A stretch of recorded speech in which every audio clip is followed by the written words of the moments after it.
para seguir debatiendo juntos. Combinación clave. Estamos de vuelta por la 92.9. Al aire.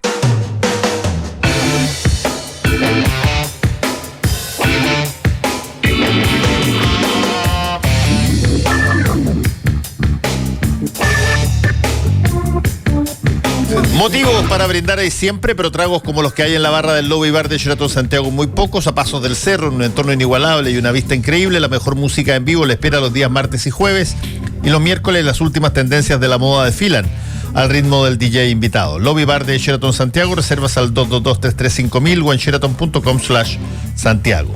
Batería Hankook tiene la mejor tecnología coreana, 100% libre de mantención y la mayor cobertura de garantía en el mercado, con una calidad superior y un rendimiento excepcional.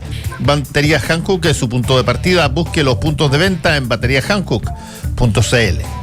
Ya está con nosotros Marley Coffee, un café 100% orgánico en 6 diferentes variedades para disfrutar donde usted quiera. Encuéntrelo en supermercados, minimarkets y cafeterías del país. Con Marley Coffee, disfrute su día con toda la onda. Eres parte del panel.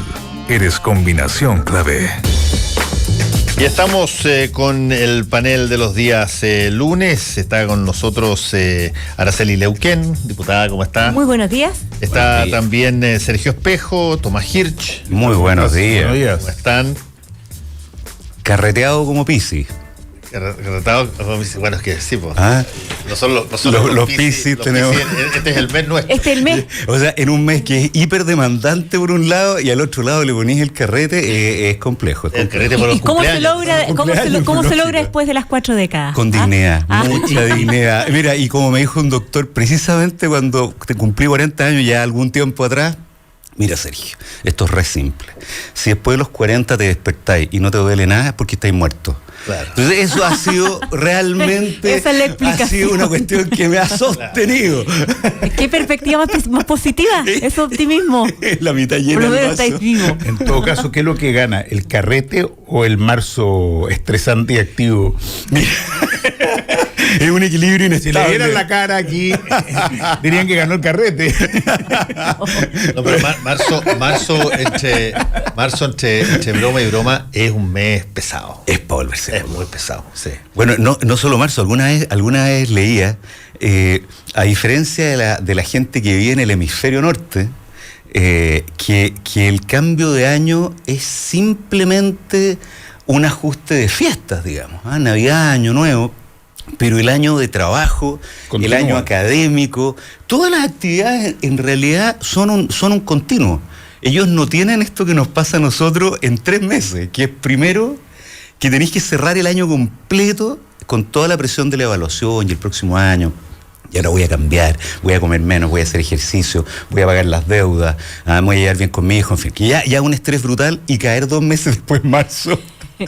A darse cuenta que hay que cumplir todas las promesas. Que hay que empezar a pagar. Algunas Hay que empezar a incumplibles. pagar. No, yo encuentro que es heavy, de verdad. Pero muy especialmente los que somos novatos, porque usted ya tiene la experiencia. De la edad me dice usted. No, en el ámbito legislativo, para quienes llegamos el año pasado y nos encontramos con que todo es así de brutal e intenso todos los días. Esto parte, el primer día están de nuevo igual, pues. Es una continuidad de cosas, porque finalmente en regiones como la mía yo tengo un problema complicado en lo natural, que son nevazones en invierno, pero en verano son los incendios. Sí, entonces, claro. esto no para. Así es. Además, la verdad es que, bueno, este congreso que parece un internado, porque tiene bastante esa característica.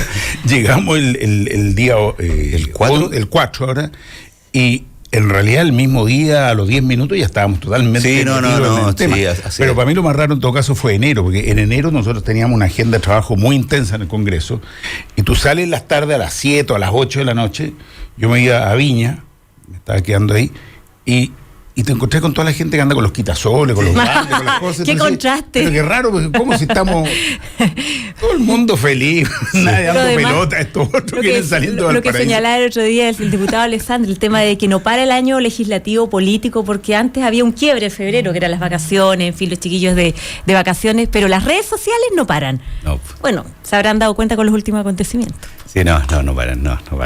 Bueno, pero bienvenidos, ustedes son la esperanza de la República, así que ánimo nomás.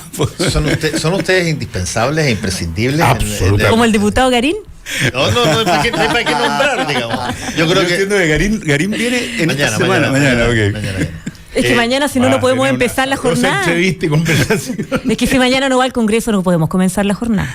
No, mira, yo me imagino que se va a ganar, Renato, un montón de detalles con sus cuestiones, pero yo tengo que reconocer que para ser parlamentario, y lo he dicho muchas veces, para ser parlamentario, más bien, para ser candidato a parlamentario, y poner en el póster de que tú eres la salvación de la cosa, no el otro del lado, sino que tú eres lo mejor, el más top, hay que tener un poquitito, una apreciación de sí mismo, agallas, un poquitito superlativa.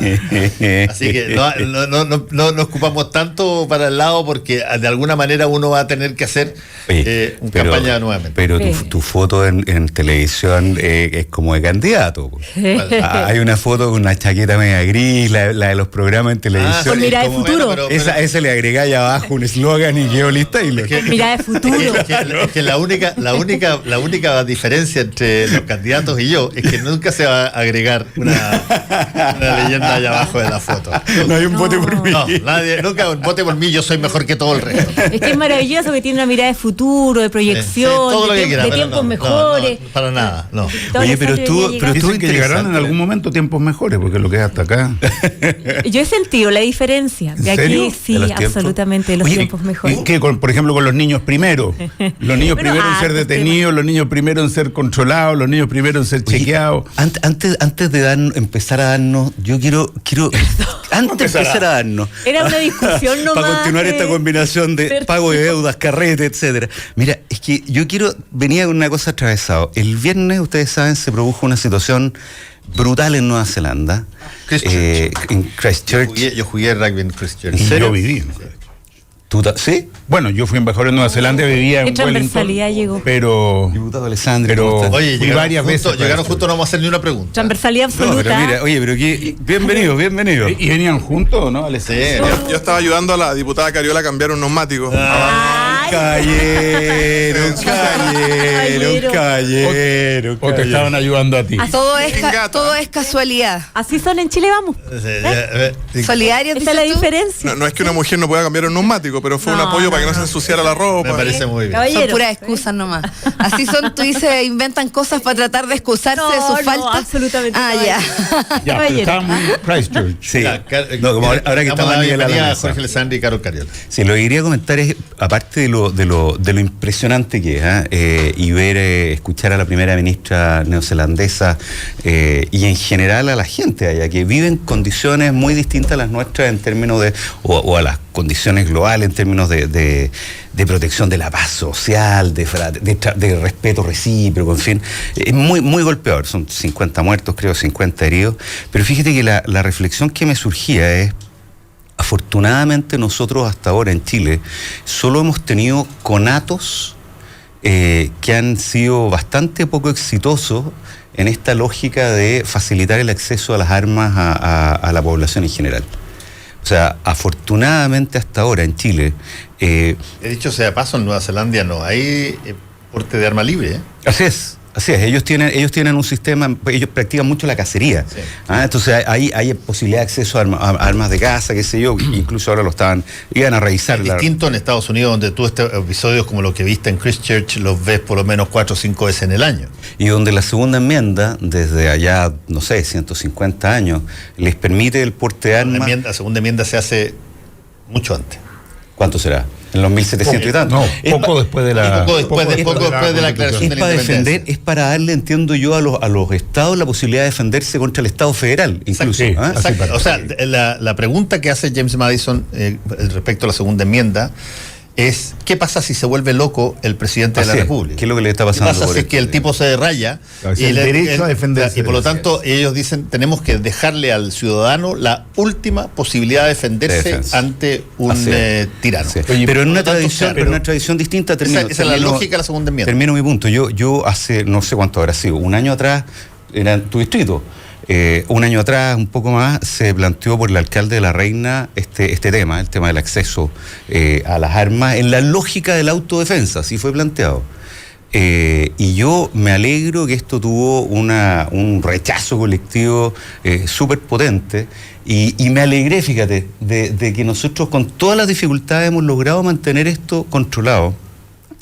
Porque la experiencia, por lo menos la evidencia, lo que uno ve, más allá de estos actos de locura, es que donde el acceso a las armas está más facilitado, la verdad es que tú no solo no disminuyes delincuencia, sino que elevas el riesgo de Mira, yo tipo. Ahora, aparte del acto de lo monstruoso de lo que pasó, hay un tema comunicacional que te quería comentar a ti, Fernando, que tiene que ver con cómo se presenta la noticia. Y a mí me ha llamado mucho la atención, porque lo he visto repetido en todos los medios.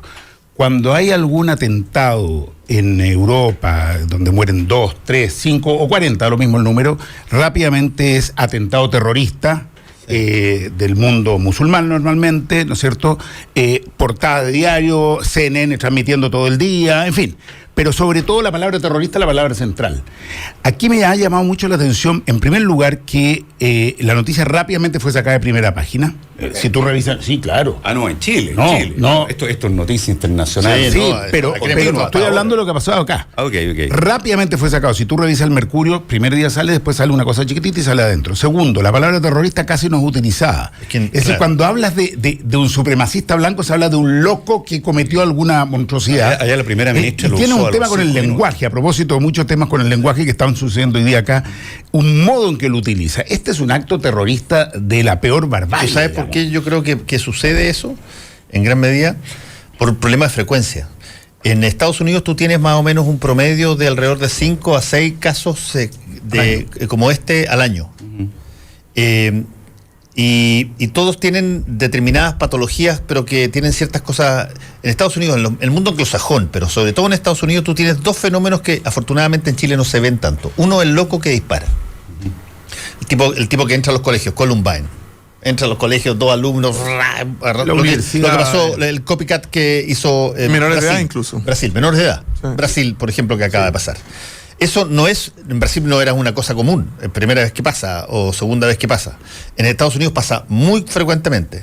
La segunda cosa que ellos tienen allá son los asesinatos en serie. Nosotros no tenemos el concepto del asesino en serie como son en las películas, el gallo que mata una persona o personas de una misma característica permanentemente durante mucho tiempo haciendo un juego de gato y ratón con la policía. Eso no pasa. En Estados Unidos, en Inglaterra, sí pasa. Y la tercera cosa que ocurre cuando esto sucede es que, como pasa mucho, mira, el New York Times tiene un actualizador por matanzas un contador permanente. Fuerte. Tiene un sitio web que es un actualizador de muertos por este tipo de cosas. Que está todos los años. Ahí y te da. Yo viví en el estado de Texas durante 5 años, que es el estado que tiene porte de armas y que es el estado que tiene la tasa más alta de homicidios, o tenía, por lo menos en esa época, no sé si, yo creo que debe ser más o menos lo mismo ahora, pero voy a ponerla cuando yo estaba allá. Tenía la tasa más alta de homicidios y simultáneamente era el estado que más ejecutaba penas de muerte. Claro. Por lo tanto, era obvio que la pena de muerte no te redundaba en que bajara la tasa de homicidio. Pero mira, ese debate, yo creo, Fernando, que es un debate que es bien interesante abordar desde la perspectiva de una concepción que es mucho más profunda, ¿no? Y que tiene que ver con, bueno, tú dices, ¿cómo lo abordamos desde Chile? Porque es cierto, nosotros estamos medio ajenos a esta discusión porque acá no pasan esas cosas, dices tú. De ese tipo, de esa forma. El fenómeno de rechazo. Muertos hay de acuerdo, pero lo que quiero decir es que a propósito de la tenencia de armas de civiles, que yo creo que es el tema de fondo, es un debate que no ha estado ajeno en las discusiones en los últimos años. De hecho, exacto, y yo lo quiero poner en ese plano, porque efectivamente hace algunos meses atrás, incluso cuando se dio la discusión presidencial en Brasil, yo me quiero acordar de cuando Bolsonaro sale con uno de los elementos de que iban a poner las armas a disposición de los civiles para poder poner fin a la delincuencia. José Antonio Kast en Chile hace una réplica y él dice, a los civiles hay que entregarles armas para poder enfrentar a los delincuentes, sí. Porque a los delincuentes, cuando sepan que los civiles tienen armas, la van a pensar 2 veces antes de entrar a las casas. Entonces, yo me pregunto, ¿esa es la sociedad que queremos construir? O sea, y por eso llego al debate de fondo, porque, claro, hay otros países en el mundo donde, y en Estados Unidos especialmente, esta situación en algún momento se escapó de control. Yo me acuerdo en algún momento haber visto una imagen muy impactante afuera del de la Casa Blanca cuando se produjo el tiroteo en una escuela, no sé si se acuerdan, cuando los mismos estudiantes se manifestaron y pusieron muchos zapatos afuera, ¿te acuerdas? Ellos han liderado la lucha por el control de armas. Por el control de armas, exacto. Entonces, personalmente, yo digo, ¿por qué una persona, un civil, debiese tener un arma? O sea, ojalá la menor cantidad de armas estuvieran dando vueltas en el mundo. O sea, y más encima, hoy día las políticas para enfrentar, o las propuestas que hacen algunos personajes dentro de la política y en Chile, que a mí me parece que es una expresión absolutamente populista, pasan por y lo quiero llevar a la política nacional, porque para que veamos de que no estamos tan lejos de enfrentar una discusión, y hay gente a la que le hace sentido esto. Yo no creo que sea populista, fíjate. Yo creo que genuinamente las personas que lo postulan se sienten más seguros armados. Creen que esa seguridad. ¿Tú crees que realmente es algo que va a generar cambios en la seguridad nacional? No, o sea, digo que es populista porque la gente va a decir, oye, sí, en realidad, yo si tengo un arma, eso va a resolver el problema de la delincuencia. Fernando, o sea, eso lo único que va a hacer es poner en riesgo a las personas y la seguridad aún más. Ningún civil quiere tener un arma. Esas ideas pasan por tu cabeza solamente cuando tú sientes que hay descontrol, que Carabineros no está haciendo la pega, que el fiscal va a soltar al asesino o al que te hizo el portonazo o al que entró a tu casa. Nadie quiere de mutuo propio tener un arma, nadie lo busca. De hecho, Chile ha sido siempre tremendamente sobrio en eso. No es un país en que la gente ande cargada de armas como Estados Unidos, como Texas. Hasta los presidentes de Chile eran sobrios para desplazarse. Uno jamás veía llenos de escoltas, de armamento. Quizás hasta Salvador Allende con el GAP, que andaba un poco más con las metralletas más a la vista. Pero lo dejamos fuera de esta cosa, ¿no? Pero sí, democrático esto. Estaba pensando en Jorge Alessandri, que andaba sin escolta. Porque lo que es Pinochet fue... Yo siempre el argumento de Tomás Hirsch lleva al dictador. Pero bueno, está lo mismo. Estábamos hablando de otra cosa. Bueno que lo recuerde. Y que lo llame por su nombre. Me refiero al dictador Pinochet, no a Maduro. La gente no quiere tener armas, ese es el punto. Y cuando empieza a pensar en esta locura, cuando ve que estás desamparado y para cuidar a tus hijos estás dispuesto a hacer cualquier cosa. Entonces, como sociedad y más como políticos involucrados en el tema, hay que procurar que el Estado dé soluciones para que la gente no se le pase eso por la mente. Que haya buena seguridad, buen sistema judicial. Hablando de la Reina, qué interesante. El alcalde Palacio efectivamente proponía que la gente pudiera tener armas y clases. Y hay un conjunto muy grande en La Reina, justamente, y que no son precisamente ni a mi sector político, en realidad no tienen nada que ver ni con política, que han organizado lo que se llaman unos comités de seguridad, que son unas organizaciones ciudadanas. Van ya en 230 comités de seguridad, que van entre 10 personas y 60, 10 familias y 60 familias. No están armadas, pero lo que han fomentado es la organización ciudadana, la comunicación entre vecinos. Pero eso es muy bueno. Exacto. Entonces, ayuda mucho. Tú ves como es una respuesta completamente diferente. Es la base. Ayuda mucho, Tomás, pero no es la solución. Sí, yo creo que aquí hay que, Tomás, yo creo que aquí lo primero es guardar las proporciones respecto a qué es el populismo, porque finalmente lo que hay que hacer es también el reconocimiento de una realidad que existe, como lo señalaba Jorge, y que tiene que ver con que hay un sentimiento que es claro, concreto y real, que es un sentimiento de inseguridad, de desprotección, donde qué bueno que la gente se organice, la comunidad se organice en torno a estar más protegida, pero aquí tienen que ser las instituciones convocadas para aquello, las que justamente generen ese sentimiento de seguridad que hoy día lamentablemente no se encuentra en la población instalada, y esa es la razón por la que también ha estado el tema instalado, la tenencia de armas, en los debates presidenciales. Por lo menos yo me recuerdo de la última campaña presidencial, fue un tema donde claramente habían diferencias.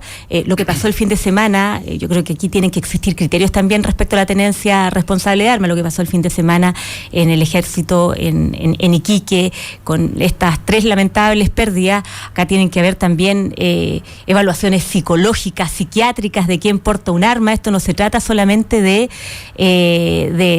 un tema de seguridad, sino que al final del día de quién está portando un arma. No puede ser cualquier civil, ahí no se puede desproporcionar tampoco la discusión. Eso es no ser populista, es que al final del día esta discusión se instale, pero de manera responsable, porque hoy día lo que pasa realmente en las poblaciones es que existe un sentimiento de inseguridad. ¿Cuál es el criterio para que una persona pueda tener el derecho de portar un arma? para ti, Araceli? ¿Qué hace que una persona pueda portar un arma? O sea, ¿cuáles son las características psicológicas que una persona debe tener para portar un arma y tener la posibilidad de matar a otra? O sea, ¿qué Cariola, lo justifica? Yo no creo que seamos los políticos los llamados... Bueno, pero tú lo estás diciendo. Diputada Cariola, yo no creo que seamos los políticos los llamados a diagnosticar a qué personas psicológica o psiquiátricamente están aptas para aportar un arma. Pero te refieres a la fuerza que deben pública. ser elementos y criterios. No, pero estamos hablando de la sociedad civil. Estamos hablando de la sociedad civil. Yo creo que es un complemento. No, pero ¿tú estás de acuerdo con que la sociedad civil entonces porte armas? Pero absolutamente, con criterios. No está hablando solo de la fuerza pública. Criterios, pero con criterios, Carol. Con criterios en el sentido de que hay algo que a lo mejor tú no reconoces porque yo no sé qué realidad tú reconoces, pero aquí hay un tema de inseguridad y de falta de protección en la comunidad que, como lo señalaba Jorge, a nadie porque se le ocurre quiere portar un arma. ¿A ti te han asaltado en alguna oportunidad? ¿Estás de acuerdo con eso? Sí, me han asaltado, por supuesto. ¿Tienes algún sentimiento de inseguridad cuando te ha pasado eso? Por supuesto que sí, pero no he sentido, pero de ninguna forma llamadas a protegerte no te protegen. De ninguna manera he sentido que la forma de responder a eso es sacar un arma y dispararla a otra persona. O sea, de verdad que creo ¿Qué pasaría si tuvieras hijos o si los tienes hoy día y pasa algo en tu casa y te asaltan en tu casa? No creo que esa sea la forma de abordar el debate. Mira, te puedes defender, Carlos. Extremando el caso, que te la violan ahí delante tuyo y reiteradamente son 6. Pero yo les quiero comentar que eso es parte de... Eso es parte de la realidad. ¿En qué momento me dan ganas de matar a alguien? Nunca. No quiero matar a alguien. Carol, es parte de la realidad en que vivimos. Te cuento. No estoy de acuerdo con eso. No me agrada esa idea. Ese es el objetivo, pero para eso se tiene que instalar la discusión. Te puse tema pausa. Está bien.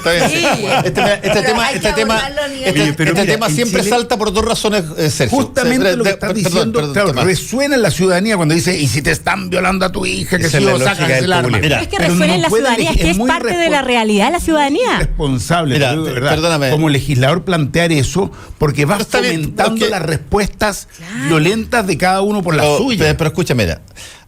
Esto es psicológicamente está súper estudiado en términos de comunicación social. Hecha la pregunta de si tú crees que para defenderte debieras tener arma, la respuesta popular va a ser sí.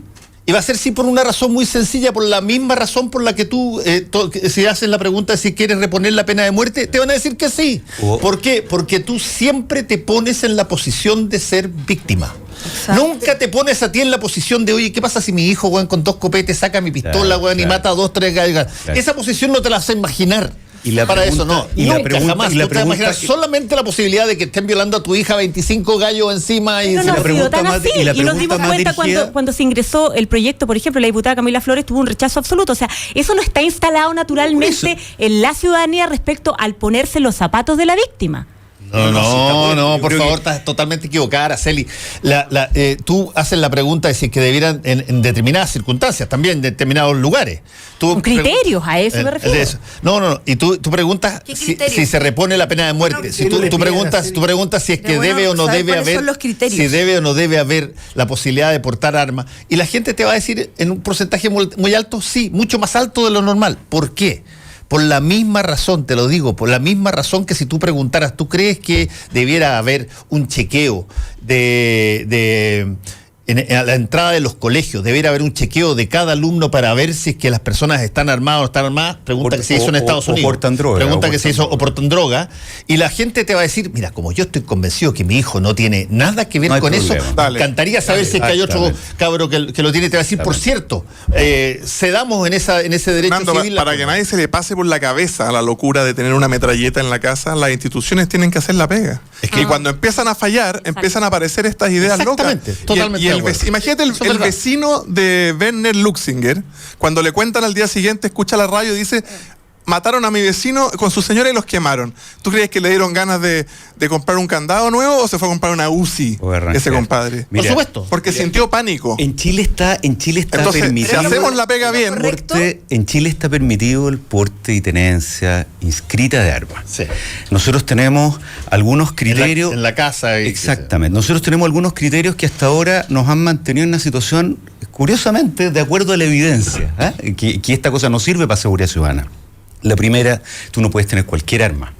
En el caso de Estados Unidos, que el que mencionaba Fernando recién, el acceso a armamento semiautomático, o automático directamente es impresionante. Primero. Segundo, nosotros tenemos instalado, y eso vincula con las instituciones, el monopolio del uso de la fuerza en Chile está entregado a las Fuerzas Armadas y a la policía.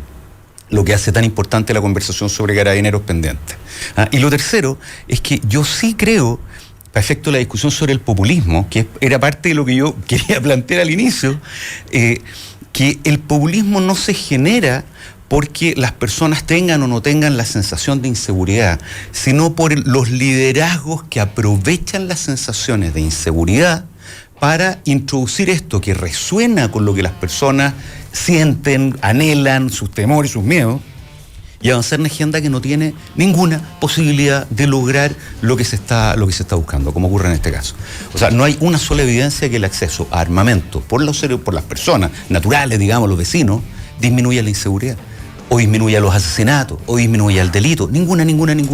Ni aquí ni en la que... No, yo creo que antes había más cultura de armas en Chile. No sé si en la época de Sergio Espejo, pero antiguamente los carnets... Estaba hablando por el tema. Ya empezamos con los cumpleaños de nuevo. Oye, córtala. Repito. Cuando Sergio Espejo era diputado... La generación X. Yo soy generación X. La credencial que le dan a los diputados, hasta un par de periodos atrás, traía una hoja que era permiso para portar armas. No, mira, yo llegué cuando uno me daba mi galleta en las comisiones. Por el solo hecho de ser parlamentario, tenías permiso para portar armas y muchos andaban.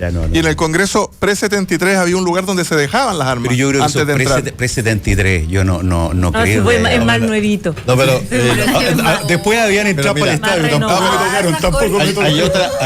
Hay otro factor súper importante. ¿Cuánto piensa que tiene Sergio Espejo? A ver, yo quiero 50. Es un punto complicado, Oye, un Madurito interesante. Medio centenar, con suerte. Deja de plantear Fue diputado con José Musalem, que en paz descanse. Tú sabes que hay un factor extra que tiene que ver con la tenencia de armas, que es una cosa que nosotros estamos viendo permanentemente porque en los países donde hay tenencia libre de armas, el fenómeno se propala muchísimo. Y que lo expresó mejor que nadie, a mi modo de ver, un sociólogo francés, que yo lo he citado varias veces, que se llama Jacques Ellul, que decía: un instrumento demanda su uso. Él lo hizo eso para intentar oponerse a la creación de arsenales nucleares. Y él decía: oye, tú generas bombas nucleares y empiezas a armarte, y alguien en algún momento dado, porque está el instrumento, lo va a usar. Y yo lo digo desde el punto de vista de la tenencia de armas, que también pasa, que la otra estadística que no se ve en Estados Unidos. Hay una estadística en Estados Unidos que es la de los baleos, de esta cosa que es bien curiosa, los niños que entran al colegio, disparan, la ráfaga, el gallo de Las Vegas, el tipo en la torre de la Universidad de Texas apuntando para abajo, todo lo que tú queráis. Eso. Pero hay otra variable, que es la solución de problemas domésticos, la solución de problemas con el vecino, las implicancias que terminan a balazos. Y terminan a balazos porque tienen armas. Esa era una cosa muy común, que no es muy conocida, pero es el tipo que se cabrea claro, está con un par de tragos, se cabrea por el ruido del departamento del lado, va 2 veces, bota la puerta, agarra la cuestión, saca una pistola y lo mata. Eso pasa muy a menudo. Tú tienes un mecanismo en tu casa para eliminar problemas. O sea, en definitiva. Y eso es una cosa. Y todo eso, que podríamos conversarlo si quieren, o cambiamos de tema, pero todo esto tiene un sustrato que todos creo que estamos de acuerdo. Tú solamente decides armar a la gente cuando tú sientes que la policía y los otros de estos te ha fracasado. Fernando, a propósito, de otra manera no tiene ningún sentido. Más que cambiar de tema, una reflexión. Yo creo que esto llevado a Chile, y tomando el tema del populismo, tomando el tema de carabineros y la función que le corresponde, tomando lo que pasa con la ciudadanía, nos lleva al tema que está proponiendo el gobierno y que quiere presentar este proyecto de ley de la ¿cómo se llama? Control preventivo, ¿no es cierto? De los niños, de los jóvenes, de los menores de 18 años, que creo que va exactamente en esta línea, en la línea del populismo, de una medida que está demostrado que no sirve y que además la han estado utilizando ya. Tengo que ir a una pausa y volvemos. ¿Tienes listo tu comentario en redes sociales? Ya regresa Combinación Clave. Combinación Clave. En la 92.9. Tu opinión nos importa. Hora Clave. 10 de la mañana, con 2 minutos. 92.9. Somos como tú. Somos la clave. A las 5 de la tarde, de lunes a viernes, ¿qué es qué? Ponemos en duda todo eso que creías cierto. ¿Aló, Isacort? ¿Sí? Programa ¿Qué es qué? ¿Cómo estás? Muy buenas tardes. Vengo a salir de una reunión con el Ceremi Vivienda sobre los subsidios de los DS39. O sea, alguien de la UDI que está preocupado de que lo que pasa en Chile y no en Venezuela. Muy bien. Hasta luego, Fernando, que esté bien. Oye, ¿qué te hizo la caricatura? ¿Me cortó? Pero le dije que estaba más preocupado, era una humoradita. Roca Balbuena y Fernando La Salvia ponen en jaque todos los días al ciudadano de hoy. ¿Aló, Emeterio Ureta? Sí, con él. Yo soy Cristo y tú le pides cosas a Cristo. Habla conmigo. Cristo, quiero decirte que te he llamado para agradecerte. Los panoramas, la comida, la vida que me has dado, la salud que me dan los hijos, mi trabajo. Padre, perdónalo porque no sabe lo que hace. Gracias, Emeterio. Un abrazo. Hasta luego, estará... La paz del Señor esté con nosotros. ¿Qué es qué? A las 5 de la tarde, de lunes a viernes. Somos Entretención. Somos la clave. Congresos, seminarios, reuniones, nosotros somos los expertos. Sheraton Santiago ofrece 19 alternativas de salones para ajustarse a sus necesidades. Nuestros modernos espacios y amplios jardines ofrecen el lugar ideal para su próximo evento. Pida su cotización a nuestro equipo de ventas. Sheraton Santiago Hotel and Convention Center. Reservas al 222-335000 o en sheraton.com/Santiago. Atento. Ya está de vuelta tu programa de actualidad y debate más entretenido. Tu opinión nos importa, así es que toma tu lugar en el panel, en @Radio La Clave y comenta. Es tu combinación clave. Por el amor. Se acerca el 23 de marzo, este día vuelve a Santiago Julio Iglesias. Venga a vivir 50 años de música y emociones en Movistar Arena. En nuestro Twitter con el hashtag Combinación Clave, responda la siguiente pregunta para ganar 2 entradas dobles. Nombre del programa satélite del Festival de Viña que condujo Julio Iglesias. Otra más de Frita. A ver, ¿quién sabe? Sergio. Espérate, yo quiero decir que yo no sé. Ustedes son muy cabros. Quiero decir que yo no sé. Que no la sé tampoco. Ya. Sheraton Santiago lo espera para cerrar la semana y solo preocuparse de disfrutar. Sí, permiso. Sheraton Santiago le espera para cerrar la semana y solo preocuparse de disfrutar los días viernes, sábados y festivos. Una grata estada y la mejor atención lo esperan con una tarifa especial para chilenos de 95.000 pesos con IVA. Incluye desayuno, acceso a piscina temperada y estacionamiento. Venga a conocer el único resort urbano de Santiago. Fin de semana especial en Sheraton Santiago. Reservas al 222-335.000 o en sheraton.com/Santiago. Empieza su día con toda la energía natural del Marley Coffee, un café de grano orgánico molido al instante con leche descremada. Pruebe el sabor de Marley Coffee en sus 2 exquisitas y variadas mezclas de máquinas self-service. Expreso, chocolate fuerte, té, chai y otras bebidas calientes lo esperan para recargar su día. Con Marley Coffee disfrute de su día con toda la onda. Batería Hankook tiene lo mejor de la tecnología coreana, 100% libre de mantención y la mayor cobertura de garantía en el mercado, con una calidad superior y un rendimiento excepcional. Batería Hankook es su punto de partida. Busque los puntos de venta en Batería Hankook mucho más. Voy a repetir el concurso por desorden del panel. Se acerca el 23 de marzo, ese día vuelve a Santiago Julio Iglesias. Venga a vivir 50 años de música y emociones en Movistar Arena. En el Twitter de hashtag y con el hashtag Combinación Clave, tiene que responder a la siguiente pregunta. Nombre del programa satélite del Festival de Viña que condujo Julio Iglesias. Y usted contestando eso tiene acceso a 2 entradas dobles. Una más de Frita. Somos opinión. Somos la clave. Ay, el papá de Enrique. Ya no sabe. Oye, pero Piñera nos va a regalar entradas para Paul McCartney o no. Todo regalado el Partido Comunista. Van a regalar.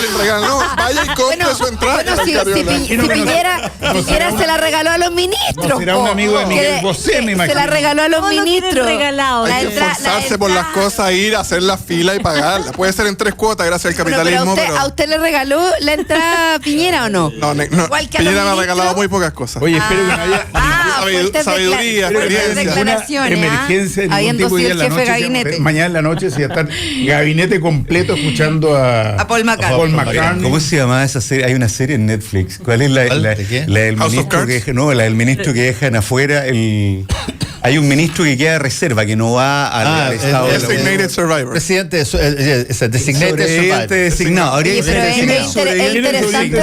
Oye, pero mira, silencio, puede ser, por favor, escúchense cuando están hablando antes de hablar, porque... Oye, pero Jorge, ¿cómo lo traicionó su subconsciente? Imagínate, cuando dijo, hay una serie en Netflix, cuando estábamos hablando de Piñera, dijo House of Cards. O sea, ustedes han visto House of Cards. Pero yo creo que... Cuando estaba hablando Sergio Espejo. Transversalmente, no. Cuando estaba hablando Sergio Espejo.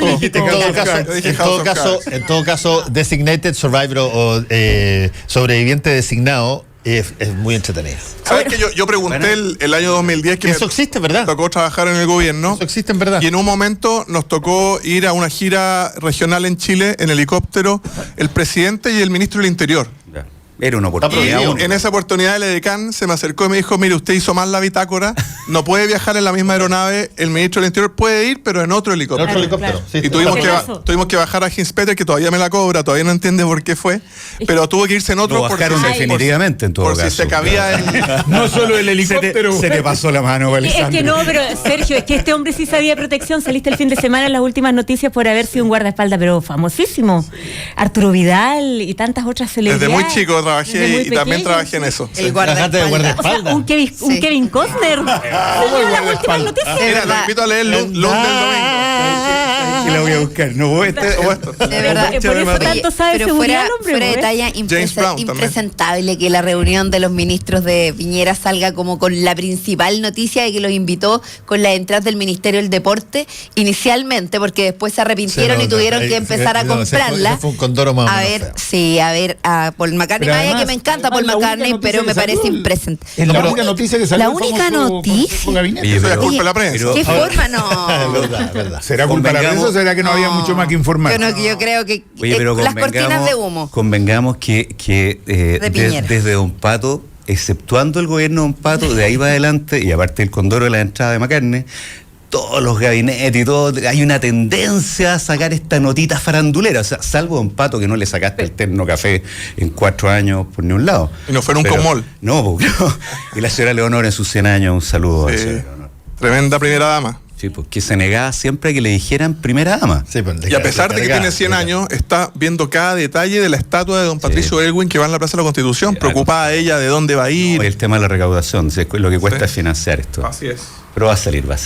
Bueno, viene Paul McCartney y después viene Julio Iglesias, imagínate tú, somos el centro del mundo, todos quieren venir acá, todos quieren venir acá. Y el viernes vamos a tener, de hecho, muchos presidentes que ¿Ve usted que a pesar de que son malas las AFP, los jubilados vienen a Chile? Todos los jubilados vienen a Chile. Lo bueno es que están reconociendo que son malas las AFP. Venís muy rápido, Alessandro. Que después de cambiar un neumático. La diputada Queriola. Me sospecho que viene con la pensión ya arreglada.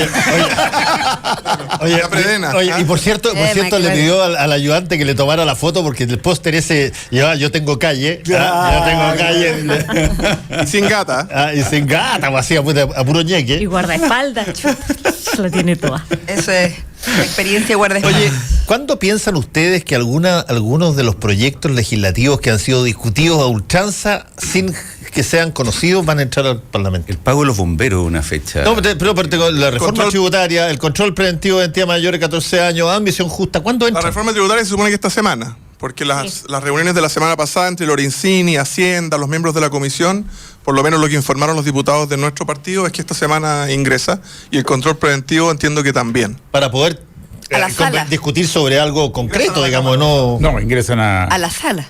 No, a comisión, No, o sea, se lee primero en la sala, pero ingresa a la comisión. Se da cuenta en la sala. Ya, entonces tú dices que esta semana ya van a poder conocerse exactamente en qué consiste. No sé si entran por el Senado o por la Cámara, pero entran formalmente al Congreso. Por la Cámara. Ahora ya se entendió un poco cuál va a ser la posición, por lo menos comunicacionalmente, así la entendimos durante el fin de semana, de sectores de oposición. Y bueno, ahí también el diputado Lorenzini respecto especialmente al ámbito tributario. Ahora todavía no entendemos mucho la del gobierno, para serte franco, según le dijo el senador Alaman y otros al presidente estos estos días. Porque el presidente, el gobierno... No, Alamán dijo que no tenía ninguna posibilidad de pasar. Claro, no, y el gobierno hizo un anuncio... pero reforma tributaria.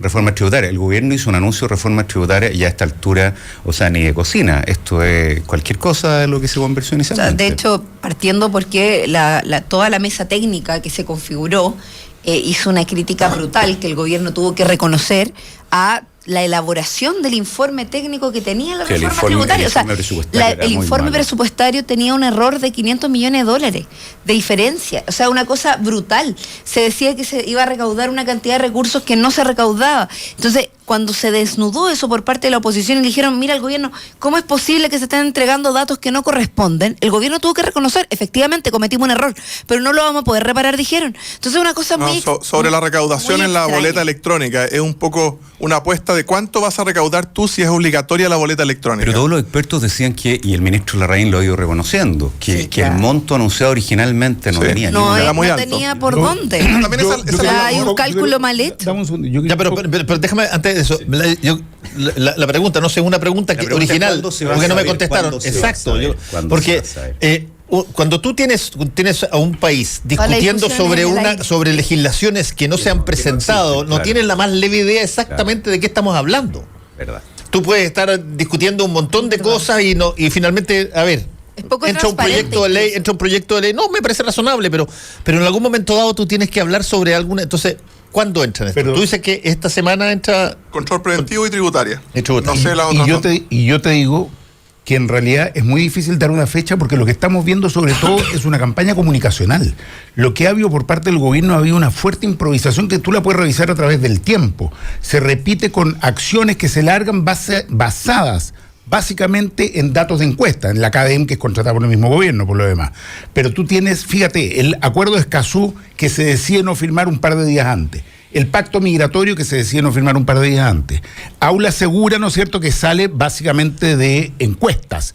Admisión justa, con un nombre atractivo, con un nombre que vende, que está ahí, que no tiene ninguna viabilidad efectivamente de... En una de esas de movimiento en el ministerio antes de que salga. Además, es muy probable, porque tenemos una ministra que llegó empoderada, se supone que avanzando, pero tender a manejar la política desde un punto de vista netamente comunicacional, con frases que venden, que pegan a la gente, que efectivamente reditúan, funcionan, sirven en el corto plazo, pero que no están estructurando una política de Estado. Con la reforma tributaria, si es que no se aclaran las cosas, perfectamente se puede llegar a una situación de no aprobar la idea de legislar. Eso todavía no está resuelto, porque efectivamente el gobierno no ha explicado con claridad cómo va a financiar esa reforma tributaria de tal modo que no sea una reforma regresiva. Hasta hoy día tiene todavía elementos importantes que son regresivos. Tiene una boleta electrónica con la cual el gobierno está pretendiendo justificar casi $1.000 millones primero, después lo ajustó, si no me equivoco, a 800 millones, y que los expertos todos dicen es imposible que esa boleta electrónica recaude la cantidad que el gobierno espera. Sí, un tema que, como un tema grande arriba que hay que tener presente en la reforma tributaria, todo el mundo habla, especialmente la oposición, de no perder recaudación, que lo más importante es recaudar, y recaudar parece ser la meta, el leitmotiv de la reforma tributaria. Y yo creo que también hay que pensar en cambios pro inversión, o sea, que motiven a la gente a emprender. La recaudación no es el único objetivo, porque tú ves que hay mucha plata que se pierde en el Estado, hay muchos funcionarios de planta que no hacen su trabajo, hay mucha grasa en el Estado. Entonces, si el único objetivo tuyo es recaudar, estás perdiendo de vista lo que le cuesta al contribuyente pagar esa plata todos los meses, lo que le cuesta a un pyme. Entonces, los cambios también, si bien tienes que mantener cierta recaudación, los cambios también tienen que motivar al señor que no se ha atrevido a emprender en su pyme, que se motive a emprender. Por allá también tienen que ir los cambios. Por eso, facilitar, simplificar, hacerle la pega más fácil al que quiere tirarse a la piscina del emprendimiento, porque al final nosotros vivimos de los impuestos que pagan todos los meses los chicos, los medianos, los grandes y también los gigantes. Entonces, Jorge, partamos por eliminar una cantidad enorme de subsidios que hay en este país a grandes empresas, ¿no es cierto? En la industria forestal, en la industria pesquera, en la industria minera, acogiéndose, ¿no es cierto?, a mediana minería. Hay miles de millones de dólares que se dan en subsidio a quienes son los más poderosos. Cuente con mi voto para Avancemos por ahí. Y otra cosa, Fernando, que me da mucha rabia es cuando dicen esto va a beneficiar a los más ricos, cualquier cambio tributario. En Chile pagan impuestos, me refiero a global complementario y impuestos en su sueldo, 1/5 de los chilenos. O sea, el 20%. Obviamente que cualquier cambio tributario, estás al tiro hablando del quinto más rico del país. Sí. Cuando tú hablas de modificar las contribuciones, estás hablando del quinto más rico. Cuando vas a cambiar el global complementario, estás hablando del quinto más rico. Entonces, si queremos hablar de impuestos, lamentablemente hay que hablar del quinto más rico porque son los que pagan impuestos. Y los que no pagan también. Pero, ¿sabes qué? O los que eluden, evaden o no pagan. Pero yo creo, Jorge, que, a ver, si aquí en materia tributaria hay muchas opiniones distintas, ¿eh? Y es una cuestión tan enredada, en realidad, que incluso entre los expertos... Debería ser fácil. Sí, pero incluso entre los expertos es una cuestión compleja. Yo soy partidario de una reforma tributaria, súper claro. Y estoy de acuerdo con que una reforma tributaria hoy día debiera tener entre sus objetivos el incentivo a la inversión. Estoy de acuerdo. Hay dos cuestiones que la oposición, sin embargo, le ha planteado al gobierno que son básicas para cuestiones que el mismo gobierno ha defendido, como el equilibrio de la capacidad de seguir sosteniendo inversión social, que son, primero, que esta reforma tributaria efectivamente no disminuya la recaudación, no la disminuya, no se trata de aumentarla. Y la razón es súper simple. Para sostener cuestiones incluso como la reforma previsional que el mismo gobierno está promoviendo, tú no puedes disponer de menos caja. Piensa en educación si quieres mejorar calidad, piensa en salud, en lo que tú pongas. Las comidas de Fuente Alba. Al menos tú tienes que tener las entradas McCartney, en al menos un esas salen del peculio personal. Eso está por verse. Peculio abultado, pero personal. No. Hay un piso te puedo apuntar que no salen del peculio personal. Ahora. Entonces, pero una es la capacidad de mantener la carga de recaudación. ¿De dónde salió ese pecunio personal? Y la otra es que no sea regresivo. Entonces, yo digo, cuando uno escucha a Alfonso Suet, el presidente de la CPC, decir que él está disponible a conversar sobre el incremento de la carga tributaria para los ingresos más altos, a cambio precisamente de que se pueda hablar de incentivos a la inversión, de simplificación, etcétera, me parece que el tipo está diciendo algo bien notable. Y lo está diciendo sosteniendo la idea de que un buen sistema tributario es progresivo, es decir, pagan más los que ganan más, y que tú no pierdes recaudación. El gobierno, yo creo que metió las patas a fondo, porque abrió una discusión muy tempranamente, sin antecedentes técnicos que fueran capaces de sostenerla, y en esto ha operado de manera amateur. Y eso es lo que, en parte es lo que se está viendo. Si en Chile no hay oposición, pues, Jorge. O sea, si fuera por la fuerza... Todos los ministros de Hacienda de la Concertación o nueva mayoría, todos, excepto Arenas, que hizo la reforma, han dicho que la reforma hecha por el gobierno anterior fue enredada, no fue la mejor, pero tiene problemas. Pero presentaban buenos informes presupuestarios. Aquí no había ni buen informe presupuestario. Entonces veamos cómo se está planteando ahora en la mesa. Bueno, también la pega a los parlamentarios, a mí me llama un poco la atención cuando sale la idea de control preventivo, por ejemplo. Dicen no, de inmediato. La pega a los parlamentarios no es subir el dedo, bajar el dedo como en el foro romano.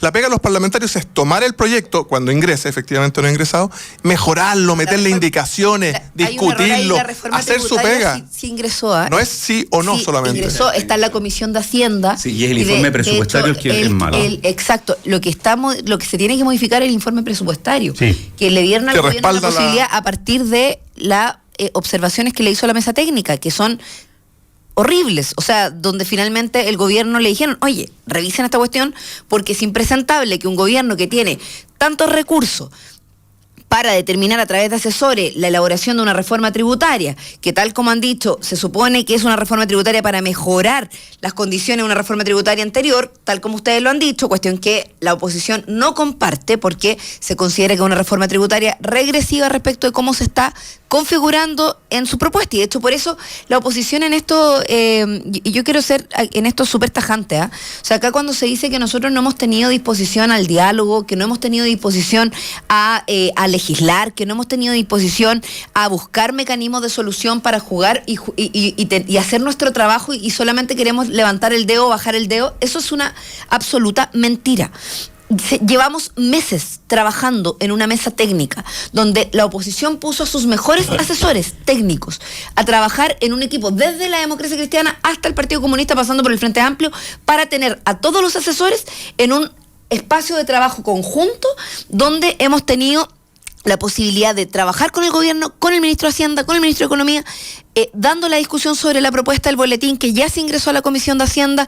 Incluso se le presentó un documento que se firmó por toda la oposición, por todos los parlamentarios, con propuestas base, donde se habló de los tipos de sistemas, cuáles eran las condiciones mínimas para aprobar en general, porque es evidente que no vamos a tener todos los acuerdos y que van a haber diferencias en lo particular, pero al menos cuando se habló del sistema semi-integrado, cuando se habló de las condiciones de las pymes y de algunos elementos básico respecto de la reforma tributaria, la oposición puso algunas condiciones y eso se le presentó al gobierno. El gobierno quedó de estudiarlo y hasta ahora no han dado señales claras respecto si van a estar disponibles o no para negociar en esas materias. Esa es la realidad.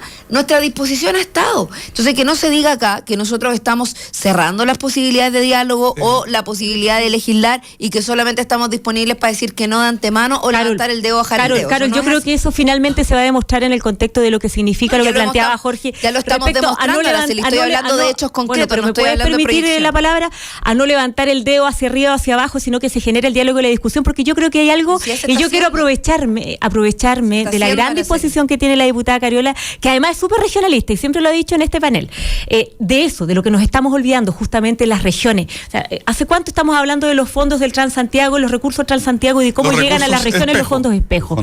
Ahí hay una cuestión súper clara, concreta y de la realidad de las regiones, especialmente territorios apartados como Arica, Parinacota, Magallanes, Aysén, donde hoy día ni siquiera podemos contar con un plan especial de zona extrema. Entonces creo que ahí tiene que estar instalada la discusión, por lo menos, las rentas regionales. De ningún modo este tema es levantar el dedo para arriba y para abajo. No me refería a la tributaria, me refería en general. Es que justamente voy al otro. Quien puso el tema ahora, por ejemplo, en el tema del control preventivo, que es el control de los jóvenes, fue el gobierno que abrió el debate efectivamente, y han sido parlamentarios incluso del sector del gobierno de Chile Vamos quienes han manifestado reparos serios al respecto, y por lo tanto se ha generado un debate efectivo, y me parece que es muy bueno ese debate y que participe la ciudadanía en el debate. Nosotros tendremos que estudiar el proyecto en su mérito, efectivamente, no vamos a partir diciendo, mire, lo rechazamos, pero lo estudiaremos y veremos.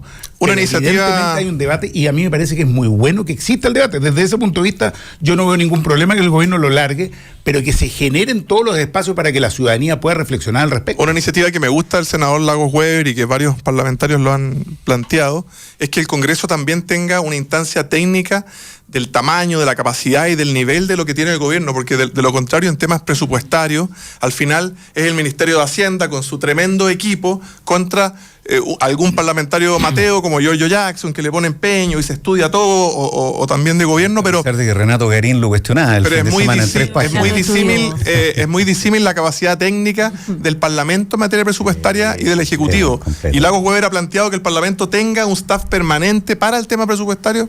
Me parece... Varios parlamentos tienen eso. Muy bueno. A pesar de que ahora le dieron harta cátedra al Ejecutivo, porque fueron precisamente los equipos parlamentarios los que le demostraron que el informe técnico del Ejecutivo estaba mal hecho. Por un lado, pero además está la biblioteca del Congreso, que yo digo se aprovecha muy poco. Quiero responderle a Araceli, Fernando, que hay parte del documento que presentó el Ejecutivo y ahí nuestro ex diputado decía que efectivamente la propuesta de la oposición establece un elemento que tiene que ver con nuevas fuentes de financiamiento para los gobiernos regionales. Yo se lo estaba mostrando a Araceli, que tiene que ver, de hecho se establece dentro de los compromisos que le pedimos al gobierno, incluir una materia que genere recursos frescos para los gobiernos regionales en este proyecto de ley, y que suscriba un compromiso, o sea, toda la oposición. Sí, en representación. Un compromiso que es de la misma bancada regionalista con la Subdere. Y que se estableció que el compromiso implique que incluso antes del 30 de junio del 2019, el Ejecutivo presenta un proyecto integral de ley de financiamiento y responsabilidad fiscal de los gobiernos regionales. O sea, es un tema que nosotros tenemos incorporado, por lo tanto, está también dentro de los elementos que hemos propuesto. Ahora, eso, ahí tenemos... Y el gobierno no lo ha considerado. Ya, pero ahí tenemos un tema que, eso es lo lindo que tiene el tema de la discusión regional, donde solamente depende, el 100% de la discusión depende de que Santiago se mueva. Mira, todo depende de Santiago. Claro. Es absolutamente así. Es paradójico. No puede, los gobiernos regionales pueden hacer todo lo que quieran, cacarear todo lo que quieran, y si Santiago no levanta el dedito para arriba, No hay discusión sobre el tema regional. Por suerte dijiste Santiago y no el alcalde de Santiago. No. Ahí tenemos un problema. Hubiera sido Dios. Yo respeto a los parientes. No, es verdad, es paradójico incluso, porque efectivamente finalmente está todo concentrado. Pero bueno, parte de los desafíos que tenemos, y por eso yo espero que de ninguna manera prospere, digamos, esta idea que surgió en algún momento. Yo no sé qué saben ustedes al respecto de la idea que surgió el gobierno en algún momento de postergar las elecciones de los gobernadores regionales. Yo creo que eso es una cosa que no podemos el gobierno lo descartó. Es que además se descartó en el contexto de que todas las bancadas transversalmente pidieron que esto no se postergue. Ahora yo sí creo, habiendo defendido permanentemente la elección de gobernadores regionales, yo creo en eso. Yo sí me parece que hay una cantidad de cuestiones pendientes. En las atribuciones. Mira, solo déjame ponerte un ejemplo a propósito de algo que Araceli sufrió intensamente este verano. Y es que en materia de control o lucha contra los incendios, todo el tema de gestión de emergencia o desastre en general, se provoca en la actual legislación una dicotomía entre lo que va a poder hacer el representante del presidente y lo que va a hacer el gobernador regional, que es de loco. O sea, tú vas a tener a las autoridades electas... Y tener dos cabezas es desorden absoluto. Las autoridades electas, que finalmente son, ustedes viven esa experiencia todos los días, que son quienes tienen que responder ante la ciudadanía por lo que se hace o lo que se deja de hacer, no van a tener las atribuciones ni las capacidades necesarias para el trabajo en gestión de emergencia, solo por mencionar una. Entonces, yo soy partidario de que se hagan las elecciones, voté a favor de este proyecto, pero déjame decirte que ahí hay un área, y yo espero que la subdere, alguien estará conversando sobre esto en este momento. Hay que transferir atribuciones, ya sea por ley, ya sea administrativamente. Hay que transferir atribuciones. O sea, es un gran paso efectivamente que haya un representante de la ciudadanía de la región. Pero si no tiene, si nace con las manos amarradas, efectivamente va a producir una gran frustración además en las regiones, porque van a seguir estando las atribuciones en la estructura central de gobierno, digamos, a través del representante del gobierno, ¿no es cierto?, en la región. Entonces yo sí creo que hay que avanzar y no creo que se esté trabajando mucho en el tema. Voy aquí a aprovechar que está la Araceli acá, porque esto pasa en su región. Se va a replicar con el caso de los gobernadores regionales la situación que ocurre en Aysén respecto de los diputados y los senadores. Claro, en la misma zona. Como tú tienes exactamente el mismo territorio, si es que el diputado saca más votos que el senador, tú sabes automáticamente que en la próxima elección puede ser senador. Y aquí va a pasar lo mismo, como el territorio es exacto en algunos casos, o por lo menos cercano, vas a tener una disputa entre los gobernadores regionales y los senadores que va a ser... En la gran mayoría, puede ser la ocasión para avanzar hacia un congreso unicameral también. Con los senadores... Esa podría ser. Sí, ahí hay por eso una solución.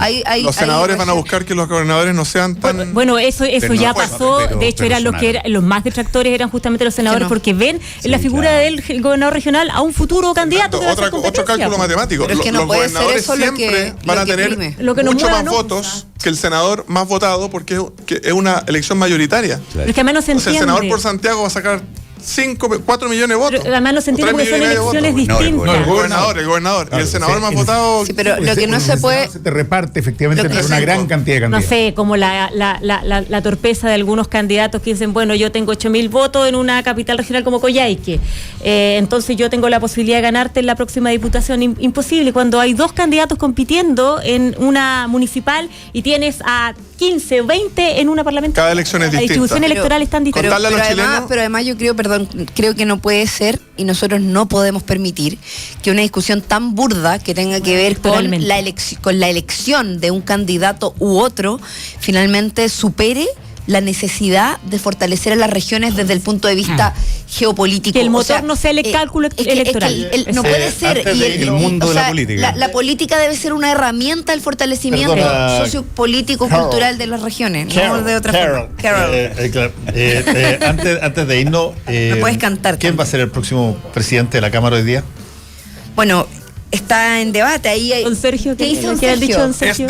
Yo tengo mi candidato y espero en silencio para no afectar ninguno de los dos nombres. Yo espero quiero hacer un mensaje. Yo espero que la democracia cristiana en la bancada hoy día pongan en el centro la unidad de la oposición como decisión, y eso es evidente. Porque es evidente que porque no está claro por qué tiene que ser, ¿no? Es que hay, yo creo que... ¿Qué es eso de la unidad de la oposición? Como si existiera unidad de la oposición que ha tenido la democracia cristiana durante el año pasado en el Congreso. Es que por eso digo, lo increíble es que si tú miras yo creo que tienen una...